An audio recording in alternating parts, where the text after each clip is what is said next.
Mendekati batas waktu pencermatan daftar pemilih tetap atau dikenal dengan DPT, saat ini KPU Kota Palembang sudah memasuki tahap perbaikan DPT HP pertama dan tengah dalam proses pengunggahan data oleh PPK di 17 kecamatan Kota Palembang ke Sistem Informasi Data Pemilih atau SIDALI. Hal ini diutarakan oleh Firamon Sakti, Ketua KPUD Palembang.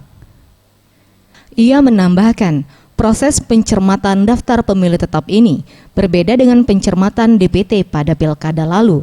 Terlebih lagi, berdasarkan laporan PPK, di setiap kecamatan jumlah mata pilih terus bertambah setiap harinya, baik dari pemilih pemula maupun mata pilih yang sebelumnya belum terdaftar.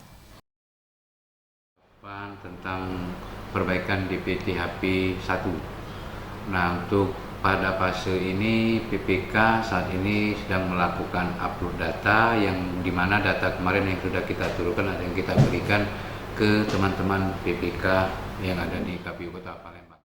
Untuk data sementara belum dapat dikeluarkan karena masih dalam proses penghitungan.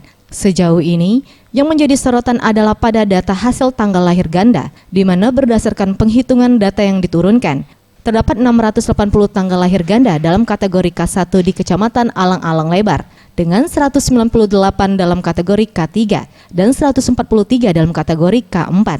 Dan untuk data tanggal lahir ganda yang paling banyak dicoret terdapat di Kecamatan Sako. Tim Liputan, Sriwijaya TV.